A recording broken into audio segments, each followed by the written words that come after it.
اعوذ باللہ من الشیطان الرجیم بسم اللہ الرحمن الرحیم۔ السلام علیکم ناظرین کرام، آج میں آپ کو ایک سبق آموز سٹوری سناتی ہوں۔ یہ سٹوری ایک بادشاہ اور 3 وزیروں کی ہے۔ کہتے ہیں کہ ایک ملک میں ایک بادشاہ نے اپنے 3 وزیروں کو بلایا اور کہا کہ یہ 3 ٹوکریاں لے لو اور میرے لیے باغ سے اچھے اچھے پھل توڑ کر لے آؤ۔ تینوں نے بادشاہ کے حکم کے مطابق ٹوکریاں اٹھائی اور باغ کی طرف چلے گئے۔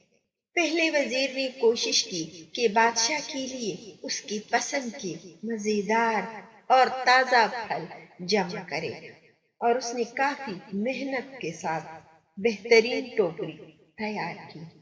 دوسرے وزیر نے خیال کیا کہ بادشاہ ایک ایک پھل کا خود تو جائزہ نہیں لے گا کہ کیسا ہے، اس لیے اس نے بغیر فرق دیکھے جلدی جلدی ہر قسم کے تازہ، کچے، پکے، گلے سڑے فروٹ اکٹھے کر کے تھیلا بھر دیا۔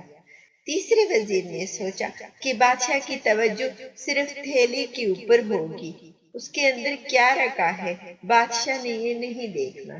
بس سوچ کر وزیر نے گھاس پھوس دیکھی اور تھیلے کو بھر دیا۔ دوسرے دن بادشاہ تینوں وزراء کو اپنے تھیلوں سمیت دربار میں حاضر ہونے کا حکم دیا۔ جب تینوں دربار میں حاضر ہوئے تو بادشاہ نے تھیلے کھول کر بھی نہ دیکھے اور حکم دیا کہ تینوں کو ان کے تھیلوں کے ساتھ 1 ماہ کے لیے دور دراز جیل میں قید کر دو۔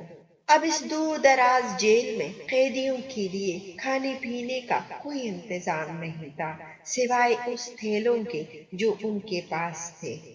اب پہلا وزیر جس نے اچھے اچھے پھل جمع کر کے رکھے تھے، وہ مزے سے اپنے پھلوں کو 1 مہینہ کھاتا رہا اور اسی پر گزارا کرتا رہا، یہاں تک کہ 1 ماہ بآسانی گزر گیا۔ دوسرا وزیر جس نے بغیر دیکھے تازہ خراب تمام پھل جمع کیے تھے، اس کے لیے بڑی مشکل پیش آئی۔ کچھ دن تو تازہ پھل کھا لیے، لیکن گلے سڑے پھل کھانے کی وجہ سے وہ بہت شدید بیمار ہو گیا اور بڑی تکلیف اٹھائی۔ تیسرا وزیر جس نے اپنے تھیلے میں صرف گھاس پھوس جمع کیا تھا، بس کچھ ہی دن بعد بھوک سے مر گیا، کیونکہ اس کے پاس کھانے کے لیے کچھ بھی نہیں تھا۔ ناظرین کرام، یہ کسی کو بھی معلوم نہیں کہ ہم نے کب مرنا ہے، لیکن یہ ہر کسی کو معلوم ہے کہ ہم کو ایک دن مرنا ہے۔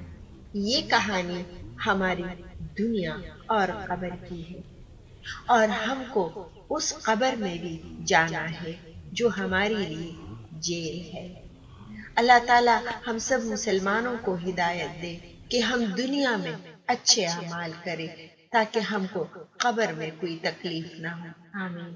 آپ اپنا بہت سارا خیال رکھیے گا، اپنی دعاؤں میں مجھے بھی یاد رکھیے گا، اور چینل کو لائک اور سبسکرائب کرنا نہ بھولیے گا۔ بامان خدا۔